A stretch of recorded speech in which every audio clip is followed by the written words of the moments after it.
Michael Carter wasn't a bad guy. In fact, most people who met him described him as polite, dependable and sensitive. He held the door open for others, always remembered birthdays, and never raised his voice in anger. But despite his thoughtfulness, Michael was constantly puzzled by his struggles with women.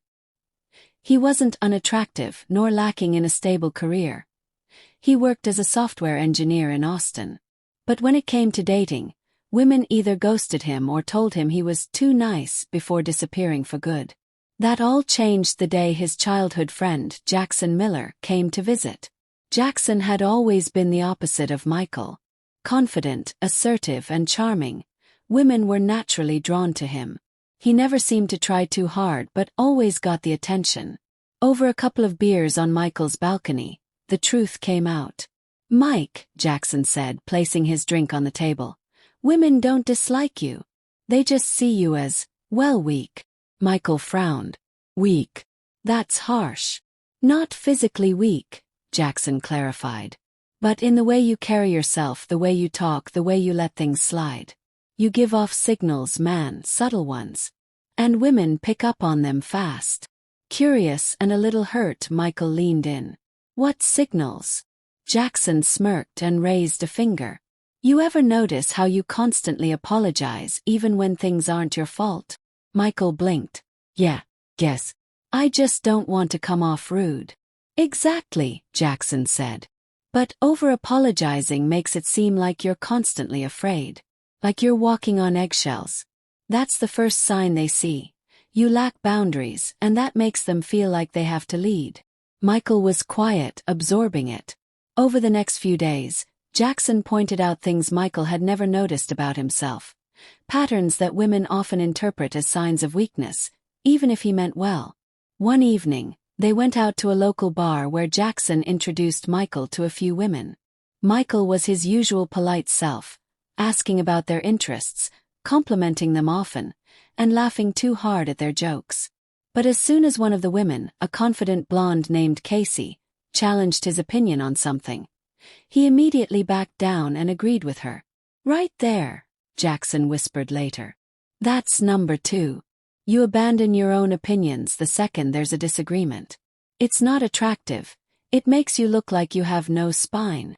Michael frowned again. "But I didn't want to argue." "There's a difference between being confrontational and standing your ground," Jackson replied. "You don't have to fight her, but you can say, 'I see it differently,' and explain why. That shows strength. Women don't want a pushover. They want someone who has a backbone." That night, Michael replayed every interaction he'd had in the past year.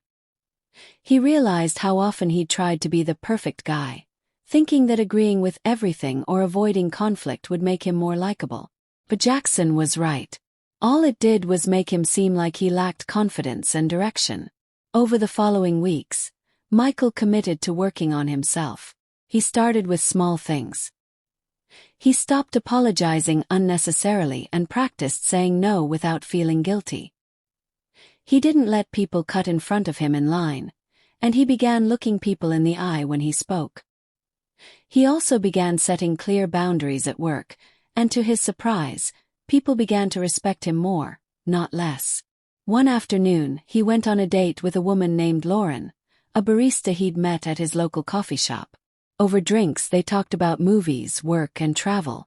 When Lauren playfully teased him about his favorite movie, something he used to laugh off and change the subject about, he instead grinned and said, "That's all right.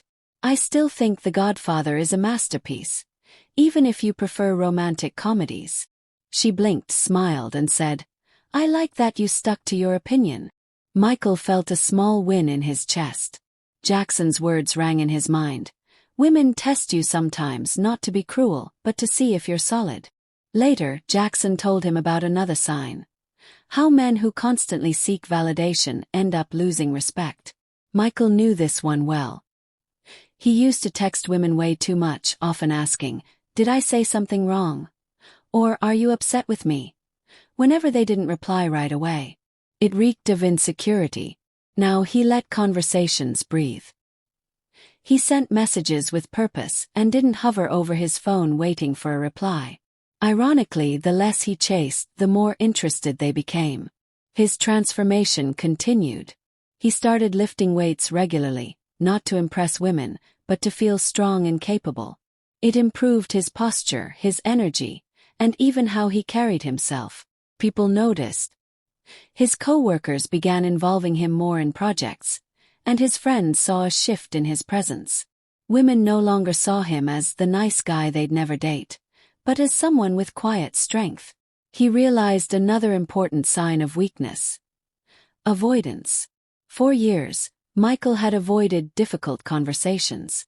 Whether it was telling someone he wasn't interested, or confronting a friend who crossed the line, he'd let things fester. But avoidance sends a signal that you're afraid of conflict, and nothing shrinks attraction faster than fear of confrontation. So, when a woman he'd been seeing tried to manipulate him emotionally by giving him the silent treatment, he didn't bend over backward like before. He addressed it calmly. "I'm happy to talk when you're ready to communicate, but I'm not going to be guilt-tripped." She blinked in shock but eventually apologized.